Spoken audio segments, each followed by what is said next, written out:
Si vous n'avez jamais vu de zélotes dans l'évangile, parce que le véritable zélote, ce n'est pas notre frère Serge. Moi, je suis un premier zélote.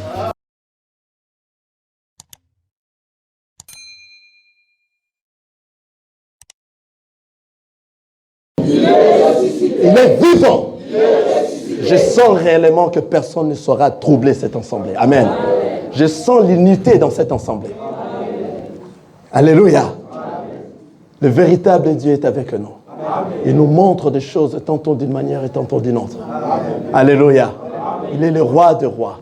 Il est le Seigneur des seigneurs. Acclamons pour le nom de notre Seigneur Jésus-Christ. Alléluia. On peut se mettre. Amen. Je me souviens de la sœur là-bas au coin. Tu ne m'as jamais vu, n'est-ce pas? Alléluia. Non, je ne suis pas prophète. Tu peux croire que je suis prophète, je ne le suis pas. Amen. Je vis la sœur hier lorsqu'on venait, et notre voiture conduisait, et on allait la cogner parce qu'elle s'est précipitée pour ramasser le téléphone d'un frère pour le remettre. Mais elle a voulu être cognée, mais malgré qu'elle puisse prendre ce téléphone. Ce geste, en tout cas, m'a loué. Et après, je l'ai vu hier, ici, assis là-bas, et après, je ne l'ai plus vu hier. Amen. Amen. Que le Seigneur te bénisse. Tu as bien voulu être cogné par notre voiture. Alléluia. Tu te souviens maintenant que... Amen. Si j'étais prophète d'aujourd'hui, on allait dire, je t'ai vu, c'est cela. Et lorsque je dis ça, la sœur va s'éteindre et dit, waouh, c'est là un prophète. C'est le moment que nous traversons. C'est un moment dur, mais moi, je ne suis pas prophète. J'ai dit ce qui s'est passé et nous avions vu hier.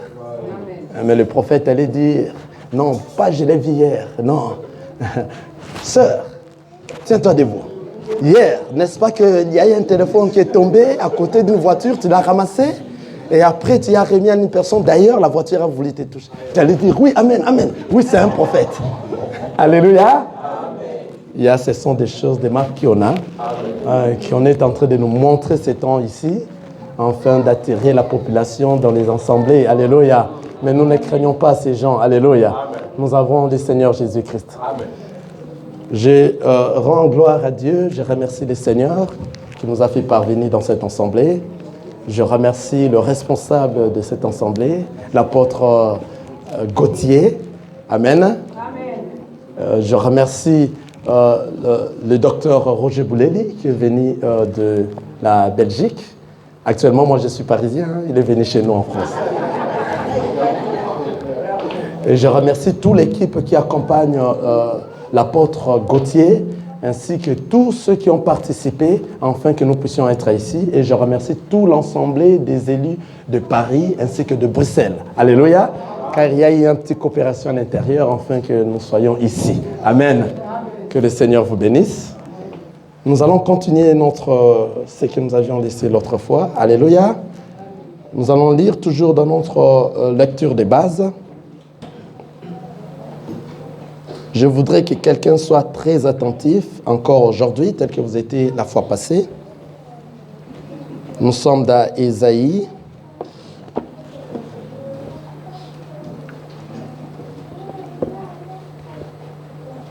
Le livre d'Ésaïe, chapitre 4, le premier verset. Nous sommes dans le livre d'Ésaïe, dans son 4e chapitre, verset 1er, il est écrit ceci. Et cette femme saisiront en ces jours un seul homme et diront, nous mangerons notre pain et nous nous vêtirons de nos habits. Fais-nous seulement porter ton nom, enlève notre pauvre. Amen. Amen. Et nous allons, je voudrais que vous puissiez être avec moi ensemble. Amen. Amen. Nous allons encore lire dans le livre de Genèse, chapitre 3, et nous lisons dans le 8e verset. Nous sommes dans le livre de Genèse, au chapitre 3e. Dans son 8e verset, il est écrit ceci. Alors ils entendirent la voix de l'Éternel Dieu, qui parcourt les jardins vers le soir. Et l'homme et sa femme se cachèrent loin de la face de l'Éternel Dieu, au milieu des arbres du jardin. Amen.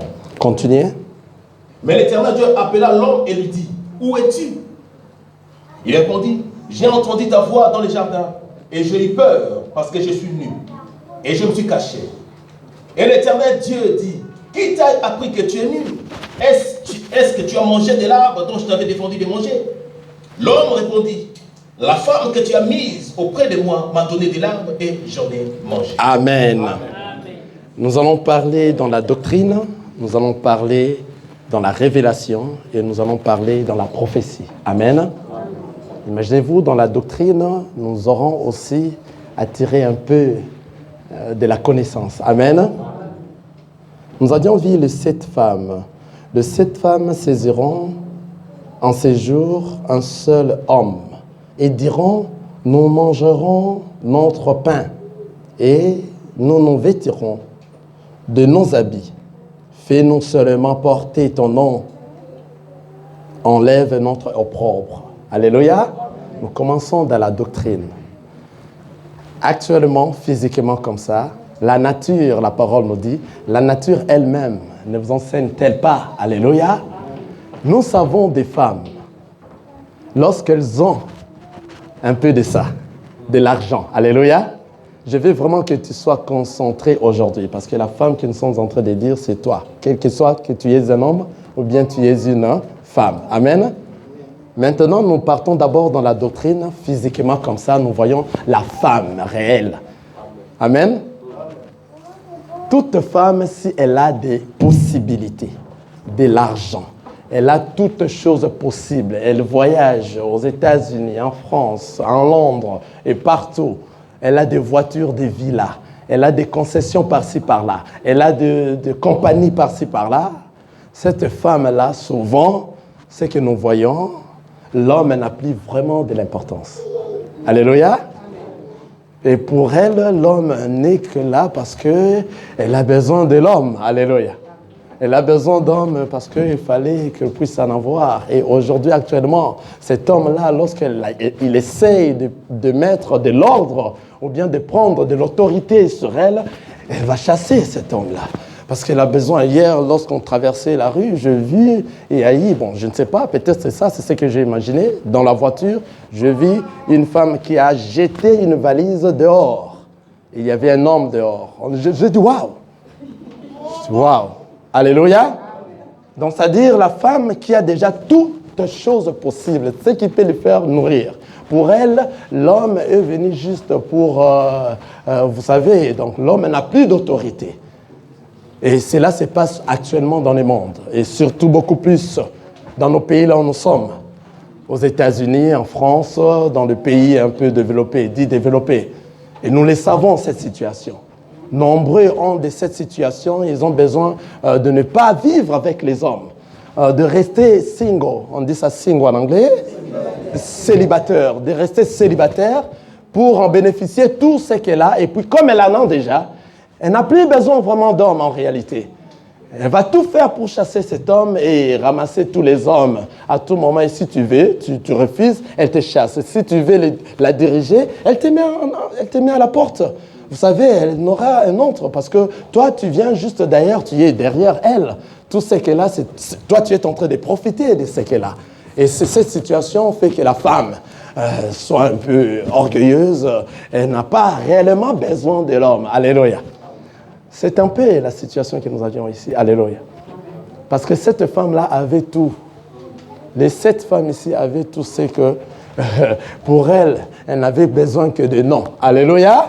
Physiquement, n'oubliez pas, nous sommes encore dans la doctrine, dans la physique, dans la nature. Ce qui se passe réellement dans la nature. Cette femme-là a tout. Alors, l'homme n'a plus de l'importance.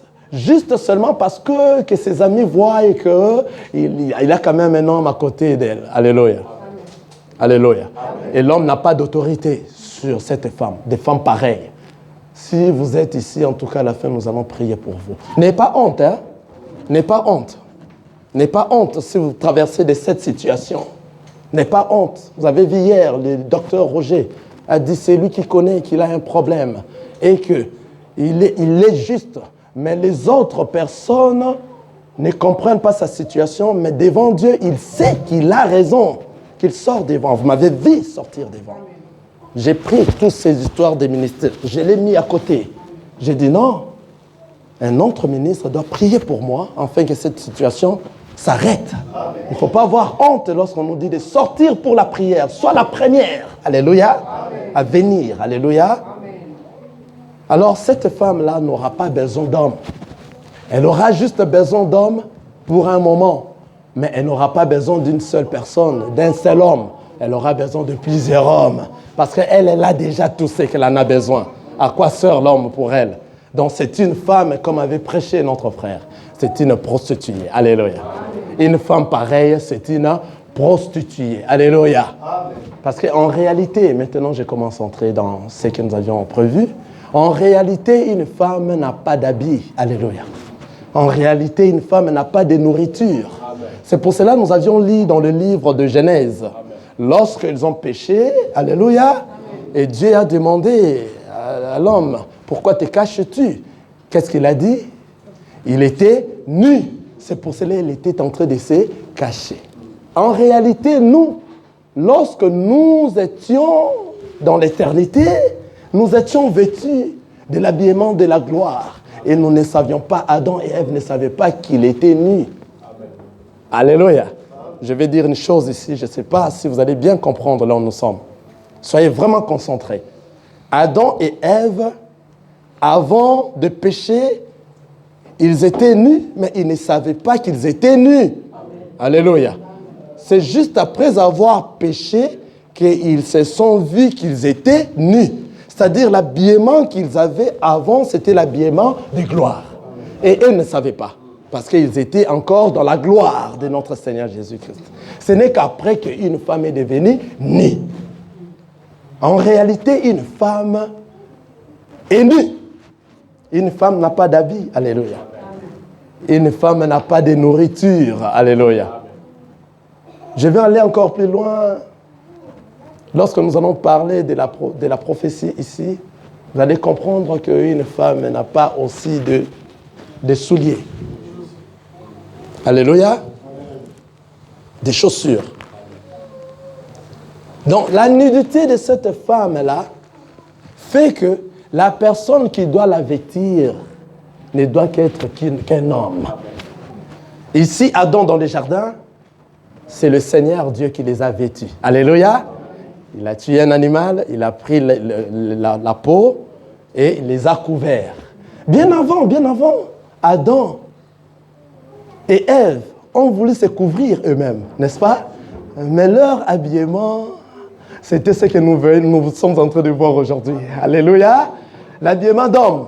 C'est-à-dire les hommes, lorsqu'ils veulent tisser des habits, leur habillement c'est sale. Vous voyez, il y a toute la nudité dehors. Ils ont pris des feuilles pour se couvrir. C'était l'habillement d'homme. C'était les hommes qui étaient en train de coudre. C'est-à-dire, nous, les enfants de Dieu, nous ne sommes pas habillés par les hommes. Nous sommes habillés par un habit de notre Seigneur Jésus-Christ. Et lorsque Adam et Ève se sont couverts, ce n'était pas digne devant le Seigneur. Et le Seigneur a eu pitié d'eux et le Seigneur Dieu les a vêtus parce qu'ils étaient nus. C'est-à-dire la femme est toujours nue.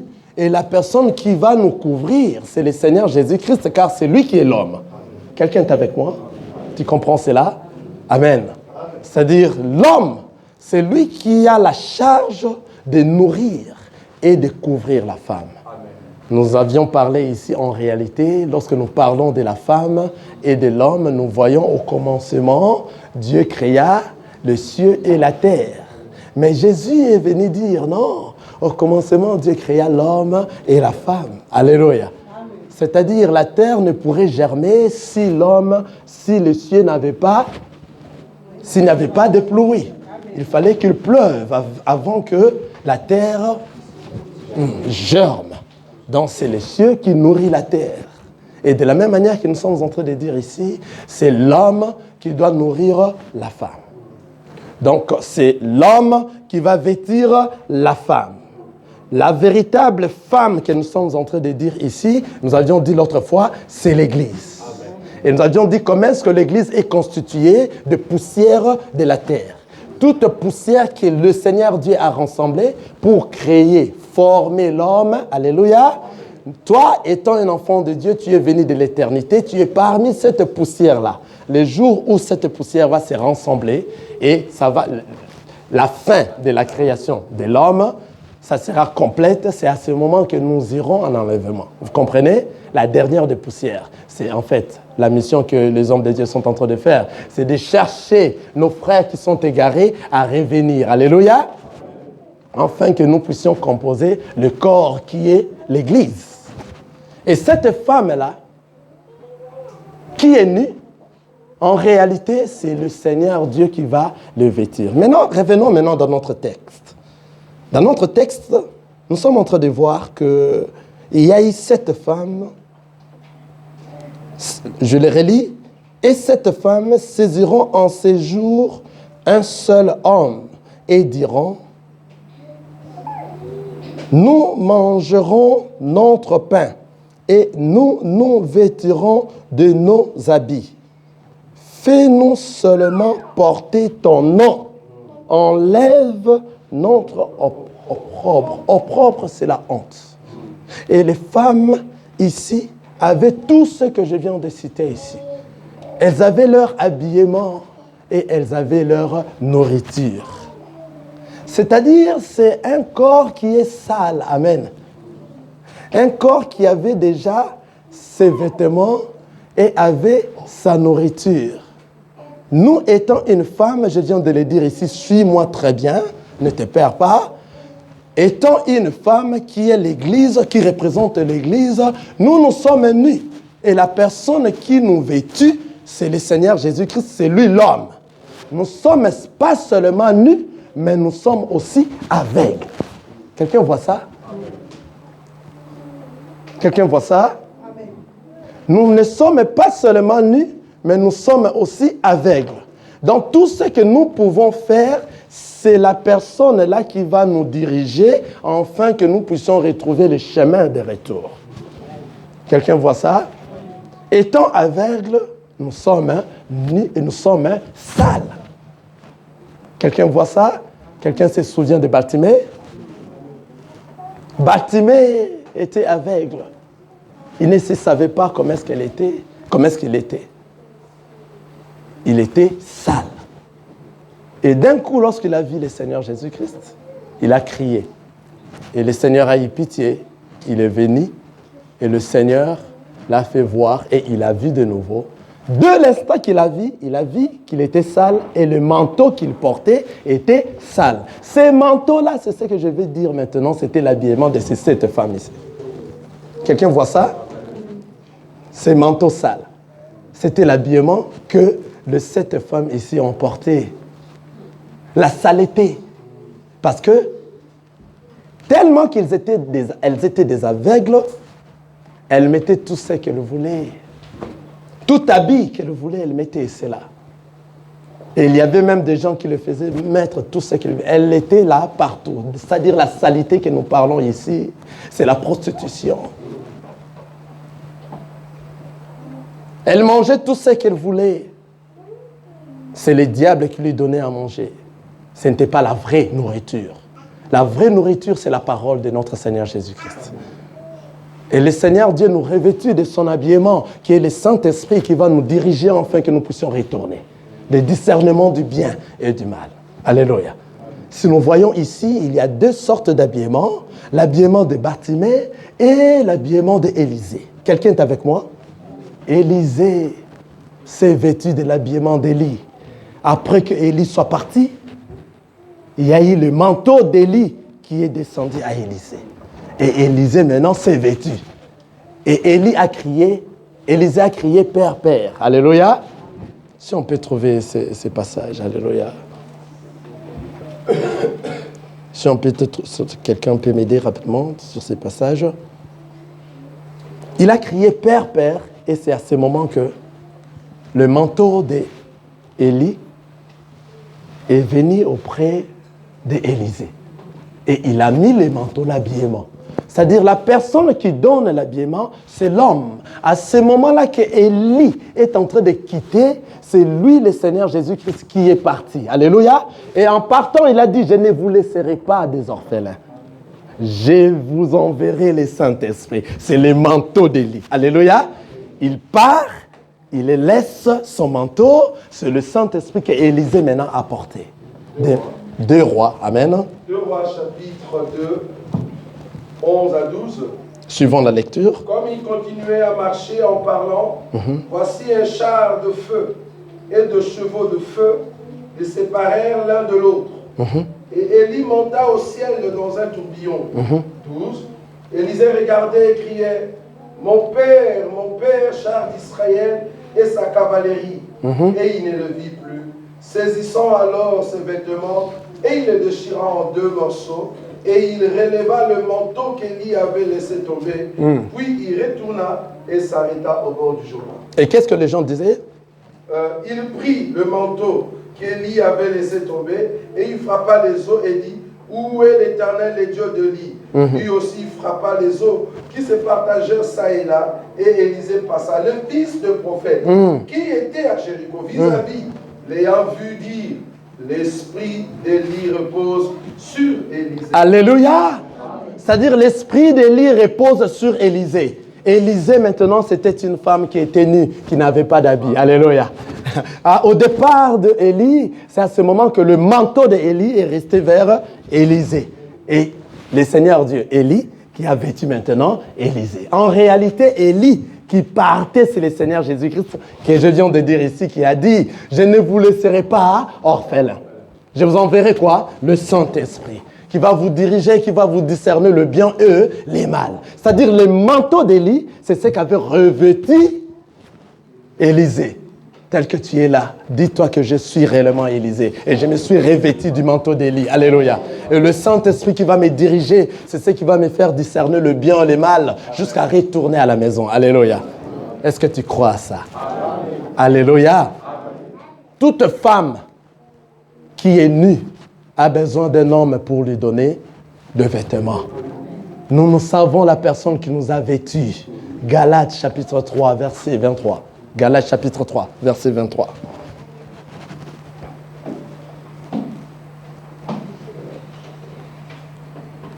Galates chapitre 3, verset 23. Ou bien vous pourrez prendre le verset 27. Galates 3, 23. Nous sommes dans les livres de Galates chapitre 3, verset 23, il est écrit ceci. Avant que la foi vînt, nous étions enfermés sous la garde de la loi. Descendons dans le verset 27. Le verset 27. Préparons aussi Romains chapitre 13, le verset 14. Galates chapitre 3, verset 27, il est écrit ceci. Vous tous qui avez été baptisés en Christ, vous avez revêtu Christ. Alléluia. Amen. Vous tous qui avez été baptisés par Christ, vous avez revêtu Christ. Et Galates nous dit quoi? Romains plutôt. Romains 13, 14. Mais revêtez-vous du Seigneur Jésus-Christ et n'ayez pas soin de la chair pour en satisfaire les convoitises. Mais revêtez-vous du Seigneur Jésus-Christ. Alléluia. Nous étant enfants de Dieu et épouses de Christ, nous sommes revêtus du Seigneur Jésus-Christ. Il n'y a que lui qui va nous vêtir. Il n'y a pas une autre personne qui peut nous vêtir. S'il y a une personne qui est en train de te vêtir, alléluia, toi tu es encore dans le monde. Tu es sale, tu es un aveugle. Alléluia. Il n'y a que le Seigneur Jésus-Christ qui pourra nous vêtir de ces vêtements. C'est à ce moment que toi tu es devenu une nouvelle créature. Et tu vas marcher à la crainte de notre Seigneur Jésus et tu vas rencontrer le Seigneur. Alléluia. Personne ne peut accepter de rester, si réellement il est un enfant de Dieu, nu. Quelqu'un voit ça? Si réellement tu es un enfant de Dieu, tu ne sauras pas rester nu. Car toi, tu as déjà été prédestiné avant la création. Tu es celui-là qui va chercher la parole, comme nous avions dit l'autre fois. Tu vas chercher la vérité. Tu vas aimer la vérité. Tu vas écouter la vérité. Tu vas garder la vérité. Tu vas apprendre la vérité. Et tu vas défendre la vérité. Jusqu'à ta mort. Et parce que toi, tu vas être revêtu de Christ. Il n'y a qu'un seul maître qui nous revêtit. Le Seigneur Jésus-Christ. Ces femmes ici n'ont pas été revêtues de Christ. Ces femmes avaient tout ce que dans le monde donnait. Ils avaient seulement besoin d'un nom enfin qu'on dise d'elle qu'elle est mariée. Alléluia. C'est la même chose aux sœurs et aux frères qui viennent à l'église, car nous tous, nous sommes considérés des femmes à la présence de notre Seigneur Jésus-Christ. Lorsque tu viens à l'église, tu n'en as besoin qu'on puisse t'appeler frère en Christ. Tu n'as que besoin d'être chrétien. Donc, c'est-à-dire, tu n'as besoin que de nom, que tu sois chrétien, que tu sois un enfant de Dieu. Mais en réalité, ce que tu fais n'éprouve pas cela dans tes œuvres. Tes vêtements sont à toi et toi, tu es aveugle. Alléluia. Toi, tu n'as pas de vêtements. En réalité, tu es nu. Mais tu es ici et tu donnes l'apparence. C'est pour cela, l'autre fois, l'Esprit m'a dit de prier en disant, prions, n'apparaissons pas, mais il faut que nous puissions être. Alléluia. Soyons, il ne faut pas apparaître. Si tu apparais comme étant un enfant de Dieu, sache que toi-même, tu es en train de te punir. Parce que ta finalité, c'est l'enfer. Ta finalité, c'est l'enfer. Nombreux qui viennent à l'église, ils sont proches de l'église, mais éloignés de Dieu. Tu peux les voir là à l'église, il n'est pas là. Ce que nous faisons ici, il n'est pas là, docteur. Il n'est pas là. Mais vous allez le voir venir aussi à l'église. Être aussi avec vous, il apparaît comme étant enfant de Dieu. Mais ce qu'il fait en cachette. Ce qu'il fait en cachette. Il se croit, se cacher des hommes. Mais qui peut se cacher de Dieu? Qui peut se cacher de l'œil qui voit partout? Personne. Pose-toi des questions toi-même. Pourrais-je me cacher de l'œil de Dieu? Ce que tu fais là, ce que tu penses à faire, ce que tu y as dans ton cœur, ce que tu as comme ambition, tout ce que tu penses à ces moments, des saletés que toi tu fais, réellement, est-ce que toi, tu es digne d'être dans cet endroit? Mais tu es ici parce que tu veux tromper les hommes. Alléluia. Tu peux tromper les hommes. Alléluia. Alléluia. Tu peux tromper les hommes, mais tu ne vas pas tromper Dieu. Dieu ne les trompe pas. Il est Dieu. Il est le roi des rois. Il est le tout-puissant, c'est lui l'homme. C'est lui à qui ces 7 femmes ont besoin d'avoir le nom. Si toi tu es parmi ces 7 femmes, c'est là où je suis en train de dire. C'est là où je suis resté. Si tu es parmi ces 7 femmes qui ont besoin que de noms, ils ont besoin que de noms. Ils n'ont pas besoin de mari. Alléluia. Vous avez vu même ces 7 femmes. Or, nous savons dans le livre de Exode, chapitre 21, on peut nous le relire. Les 3 choses. Exode, chapitre 21. Ça doit être Exode, chapitre 2, le verset 21.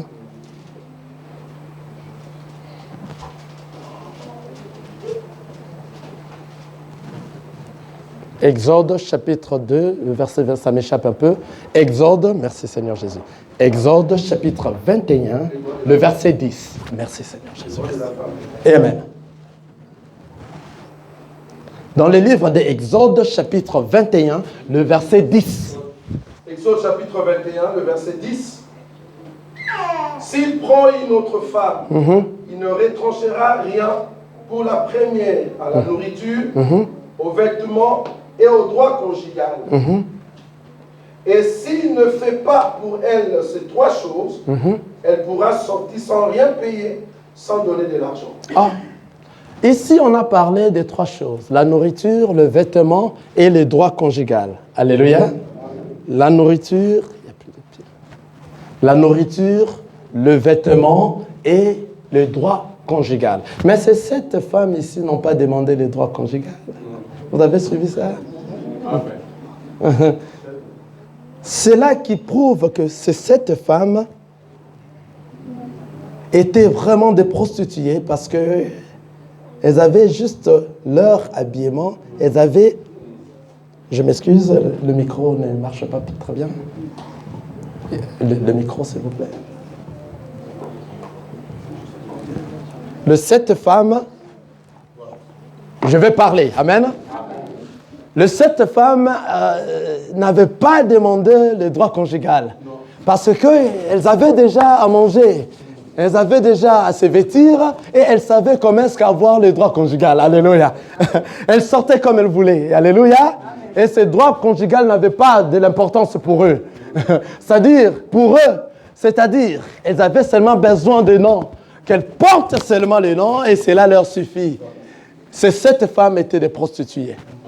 Cela vraiment, en tout cas, dit net dans la parole de Dieu. Le droit conjugal n'avait pas d'importance pour eux. Or, notre Seigneur Jésus-Christ nous a dit, si tu t'es marié avec une femme, il faut savoir que la femme a 3 choses très importantes et prioritaires. Le droit de la femme, c'est de les vêtir. Le droit de la femme, c'est de les nourrir. Et le droit conjugal. Alléluia. Ces 3 choses. Alors, si dans ces 3 choses, alléluia,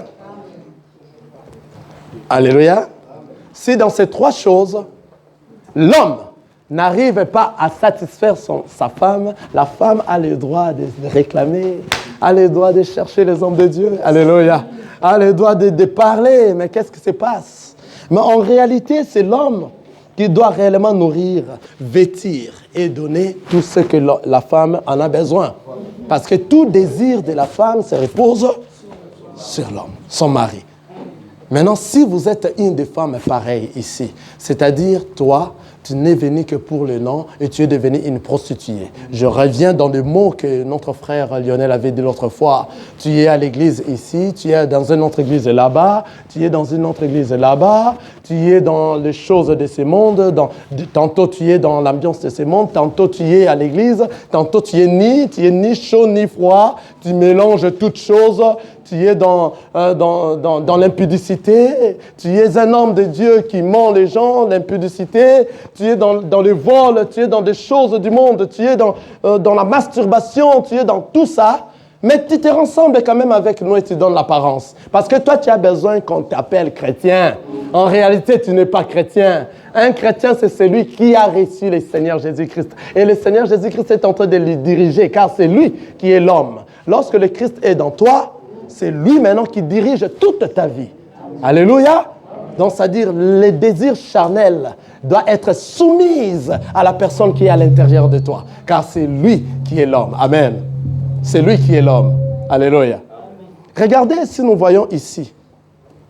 C'est 7 femmes, encore une fois de plus. Si nous partons dans la prophétie, nous allons lire le livre de Matthieu, chapitre 22. Matthieu, chapitre 22. Lisons le verset 8. Matthieu, chapitre 22, le verset 8. Je lis au nom de Jésus.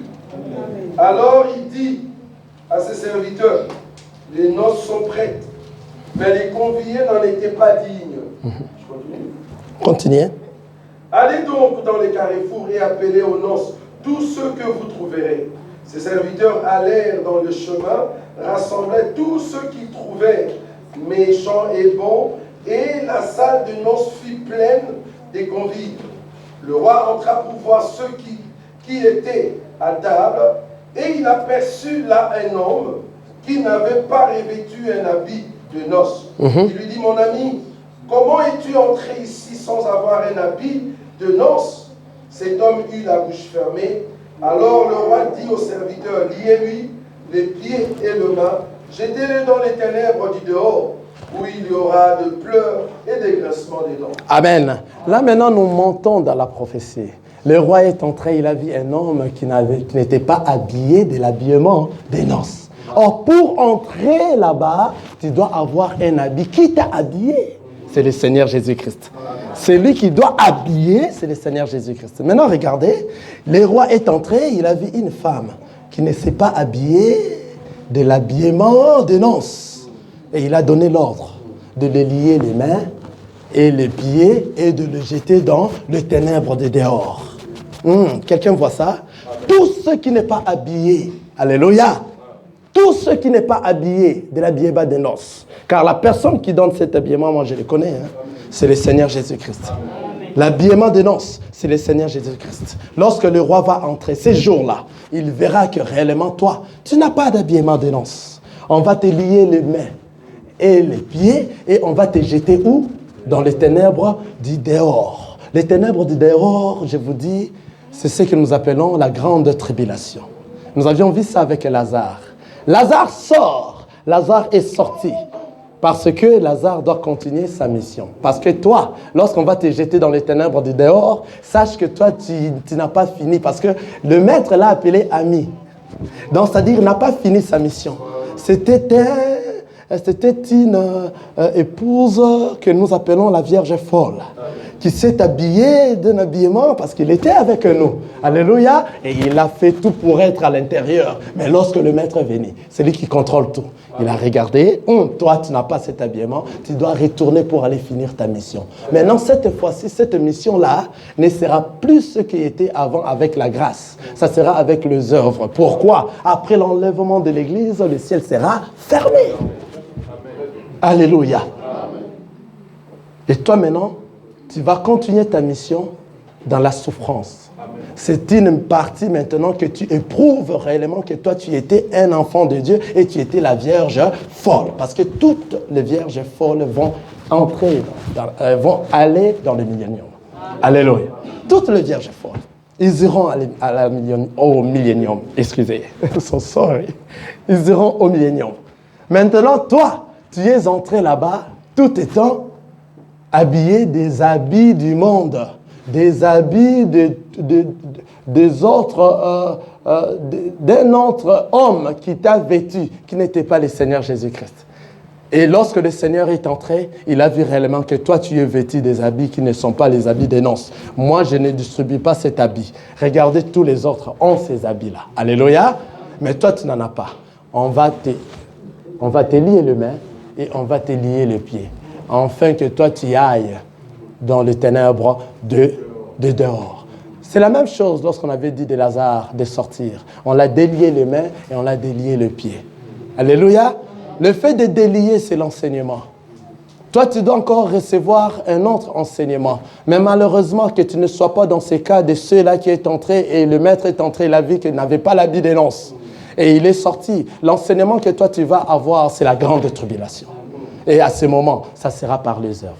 Pour terminer, mes frères, mes sœurs, nous sommes en train de voir cette histoire de cette femme qui avait leurs vêtements, qui avait leur nourriture, qui avait tout. Et nous avions encore vu que ces femmes n'avaient pas de sandales. Alléluia. Et nous avions dit qu'une femme réelle, une femme enfant de Dieu, l'Église, corps de Christ, est nue. La personne qui nous vêtit, c'est le Seigneur Jésus-Christ. Il est nu et il est aveugle. Alléluia.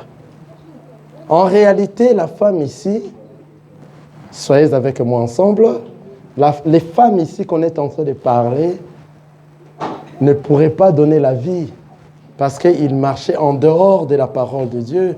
Ils avaient ce qu'ils devaient avoir et elles étaient déjà remplies. Elles n'avaient plus faim. Ces femmes n'avaient plus faim. Elles avaient tout ce qu'elles avaient et puis ces femmes voyaient. Alléluia. Or, nous sommes des aveugles. Mais si ces femmes ici avaient l'habillement, avaient la nourriture et voyaient, parce qu'ils disaient qu'ils voyaient. Alléluia. C'est-à-dire ces femmes étaient déjà remplies de tout ça. Et si nous regardons en réalité, ces femmes nous représentent la loi. Ça nous représente la loi, Israël. Quelqu'un voit ça? Je ne vais pas trop monter dans ça. J'espère que le docteur Roger Bouleli aura beaucoup plus de temps pour ça parce que mon temps est fini. Il va encore entrer en profondeur sur ça. Amen. C'est-à-dire ces femmes représentent Israël. Parce que Israël ne pourrait pas, la loi qui est venue avec Moïse, ne pourrait pas donner la vie. Quelqu'un voit ça? Cette loi-là, les Juifs disaient, ils étaient en train de voir. Et ils avaient la nourriture, ils n'étaient pas faim. Mais cette femme que nous sommes en train de dire que toi tu es, que moi je suis, nous avons faim. Nous ne sommes pas vêtus et nous sommes des aveugles. Alléluia, quelqu'un voit ça? Et la femme là ne voyait pas, disait qu'il voyait et il avait la nourriture et il avait le vêtement. Elle avait le vêtement. mais elle n'avait pas de sandales. Ce sont tous les prophètes qui sont venus annoncer, dans les temps de la loi, la parole de notre Seigneur Jésus-Christ. Tous ces prophètes qui ont annoncé, mais ils n'ont pas apporté la vie. Car ces prophètes marchaient pieds nus. Vous vous souvenez avec Moïse, lorsqu'il marchait, il est allé à la montagne rencontrer dans l'arbre de... Le Seigneur l'a dit, tu dois enlever tes chaussures avant d'aller dans le lieu très saint. Mais nous avons vu quelqu'un qui est venu prêchant avec ses sandales. Alléluia. C'est le Seigneur Jésus-Christ. Vous voyez les deux femmes, la femme dans la loi et la femme dans la nouvelle alliance. Dans la nouvelle alliance, c'est la parole, c'est le Seigneur Jésus-Christ. Celle qui prêche, celle qui voit en réalité.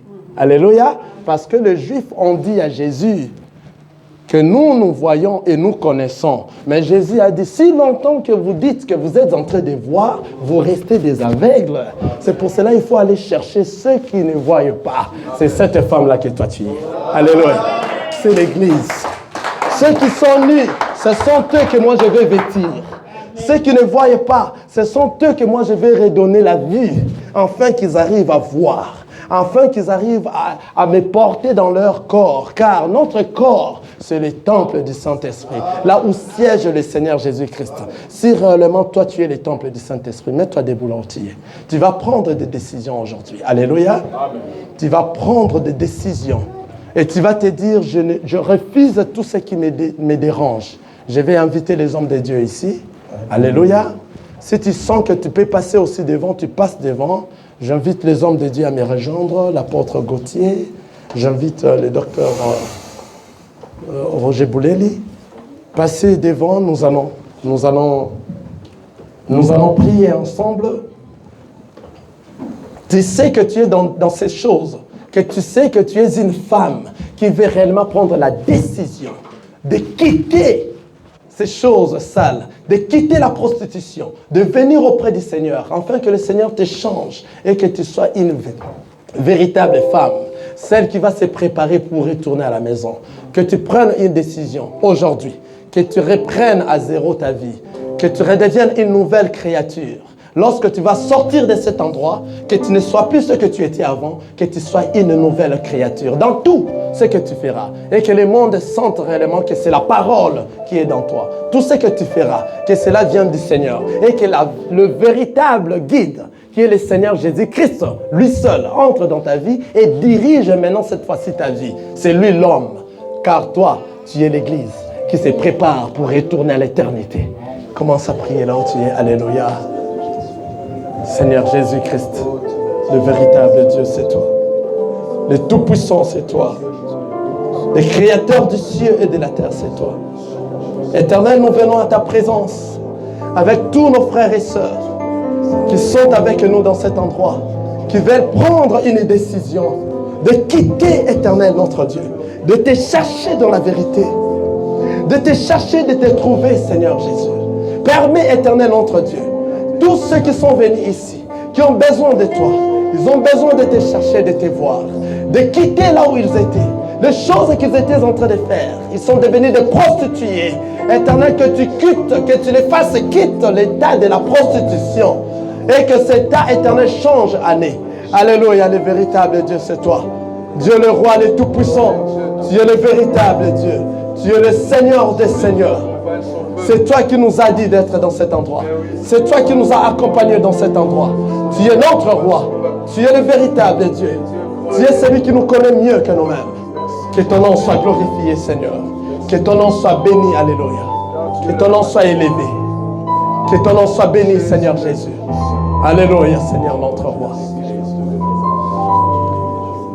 À ce moment, le docteur Roger Bouleli et moi, ainsi que l'apôtre Gauthier, avec les sœurs et les frères qui sont venus, nous allons s'approcher d'eux, nous allons prier pour ceux qui sont passés devant, afin que le Seigneur réellement transforme leur vie, afin qu'ils ne demeurent pas de tout ce qu'ils étaient avant et qu'ils voient réellement la lumière dans leur vie. Alléluia.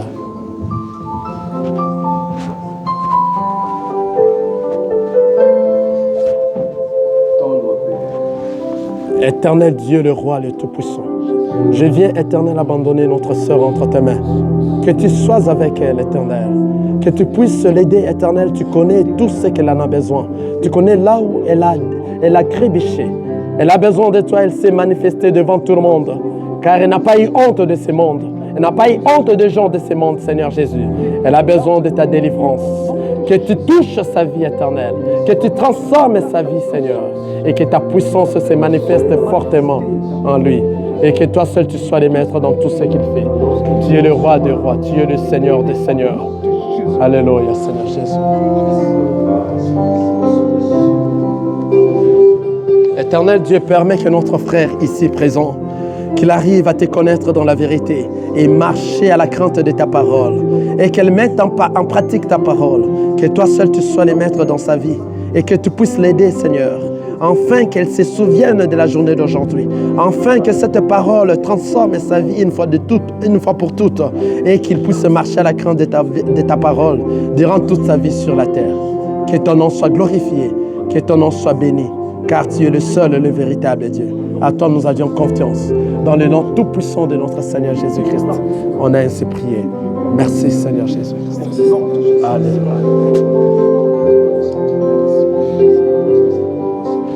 Éternel Dieu, le roi, le Tout-Puissant, j'abandonne notre frère entre tes mains. Que tu sois avec lui, que tu l'aides. Éternel Dieu, que tu le conduis et que tu l'amènes auprès de toi. Que tu l'amènes, Éternel, à te servir. Aide-lui, Éternel, enfin que toute ambiguïté qui veut déranger ce qu'il a choisi comme chemin, que cela soit nul et sans effet. J'implore ta présence dans sa vie. Que tu puisses l'aider à te chercher dans la vérité, à comprendre ta parole, à demeurer, Éternel Dieu, à te vêtir à tout moment, partout il ira, Éternel, qu'il soit la personne idéale à ta présence. Et que toi seul, tu sois la lumière, le chemin qui va les ramener à ta présence. Que ton nom soit glorifié, que ton nom soit béni, Seigneur. Permets, Éternel, que notre frère éternel, notre Dieu, puisse parler de toi dans la vérité et que toute influence du monde soit nulle et sans effet à sa personne, afin qu'il demeure dedans dans la vérité. Tu es le Seigneur, à toi on a confiance. Merci pour ces instants pareils. Tu es notre Dieu. Au nom de Jésus, on a prié. Amen. Ceux qui sont malades, ils vont passer devant. Nous voulons prier aussi pour vous avec les hommes de Dieu. Passez rapidement, nous sommes presque à la fin. Nous voulons communiquer une grâce excellente. Ceux qui sont malades, veuillez passer. Les dieux de gloire veulent faire quelque chose au milieu de nous. Amen. Passez rapidement. Alors que nous continuons dans cette allure, donc sont les grâces des dieux, veuillez passer rapidement devant. Les hommes de Dieu sont là. Ne faites pas tout passer rapidement devant. Nous allons gagner du temps. Ne faites pas tout passer devant. Nous allons prier pour nos bien-aimés. Donc tous ceux qui sont malades, venez. Nous allons prier pour vous. Les hommes de Dieu sont là. Nous allons implorer la grâce de Dieu. Alors que nous continuons dans la chanson.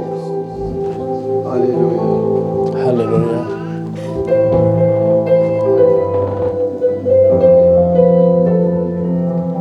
Alléluia. Éternel Dieu, le roi, le tout-puissant, le maître de toutes choses, de temps et de circonstances, c'est toi qui apportes la guérison éternelle. Dieu le roi, ta main invisible qui guérit. Éternel, j'implore ta présence éternelle dans la vie de notre frère. Et que toutes sortes de maladies physiques, de maladies morales, de maladies spirituelles, je viens chasser cela dans la vie de notre frère, au nom tout-puissant de notre Seigneur Jésus. Ta parole dit, voici le miracle qui accompagneront tous ceux qui auront cru. À mon nom, ils chasseront les démons et ils imposeront les mains aux malades et les malades seront guéris. Éternel, que la puissance de la guérison se perd dans la vie de notre frère, afin qu'il témoigne ta grandeur, que tu es le véritable Dieu. Tu es le véritable Dieu. Tu es le Seigneur des Seigneurs. Qu'il soit guéri au nom de Jésus. Qu'il témoigne ta grandeur au nom de Jésus. Qu'il témoigne ta grandeur au nom de Jésus-Christ. Alléluia. Alléluia. Alléluia. Éternel Dieu, toi qui connais notre sœur, tu la connais mieux que moi, tu la connais mieux que le monde éternel. Que toutes sortes de maladies qui dérangent sa vie, éternel notre Dieu, c'est toi qui es le médecin des médecins, la main invisible qui guérit. Éternel, transforme la vie de notre sœur. Que toutes sortes de maladies qui dérangeaient sa vie, je l'abandonne entre tes mains. Dieu le roi, qu'elle soit guérie au nom de Jésus-Christ. Et que ta puissance éternelle de guérison, que ta puissance de guérison habite dans son corps actuellement, maintenant. Je chasse toute maladie spirituelle. Je chasse toute maladie physique. Je chasse toute maladie morale. Tout ce qui ne vient pas de toi. Je chasse cela dans son corps. Au nom puissant de notre Seigneur Jésus-Christ. Au nom tout puissant de notre Seigneur Jésus-Christ. Que ta présence abrite en elle. Et qu'elle soit renouvelée dans toutes choses. Qu'elle puisse témoigner ta grandeur dès ces jours. Au nom de Jésus-Christ. J'ai en ce prier. Amen. Seigneur Jésus, j'abandonne notre sœur entre tes mains. Dieu le roi. Que tu sois avec elle, Éternel. Que tu permettes que toutes sortes de maladies qui dérangent sa vie, que tout ce qui est comme maladie, problème, que toi seul tu sois les garants éternels dans sa vie et que ta plénitude comble sa vie durant toute sa vie et que tu sois avec elle, Éternel. Et je chasse toutes sortes de maladies physiques, morales, spirituelles en elle. Que tout ce qui n'est pas de toi quitte son corps et qu'elle arrive à témoigner ta grandeur durant toute sa vie, qu'elle mette ton nom, Éternel, partout où elle sera. Tu es le véritable Dieu. Tu es le Seigneur des Seigneurs à qui je crois. Et à toi, j'ai confiance. Dans le nom tout puissant de notre Seigneur Jésus-Christ, j'ai ainsi prié. Amen. Ça va? Alléluia.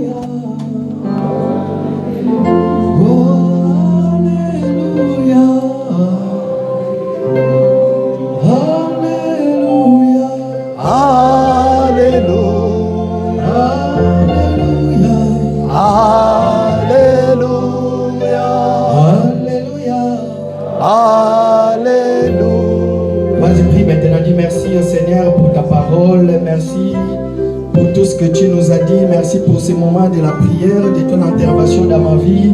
Dis-lui merci parce que tu m'as parlé, tu m'as guéri, tu m'as donné des solutions là où il y avait des problèmes. Vas-y, adore ton Dieu. Dis-lui, Seigneur, je n'ai plus personne si ce n'est pas toi, dans le nom puissant de Jésus. Seigneur, j'ai confiance en toi. Tu es le Dieu d'amour, le prince de paix, l'éternel Dieu qui guérit. Je sais que toi, tu es le roi des rois. Qui donne la solution tu es le véritable Dieu qui va me donner la solution dans tout ce que j'ai. De notre Seigneur tu es celui qui nous donne la solution en tout moment. Seigneur est sauveur. Au nom de Jésus-Christ. Voici pourquoi ensemble avec nos bien-aimés nous disons merci Seigneur Jésus. Merci Seigneur. Amen. Amen. Est-ce qu'on peut acclamer pour la gloire?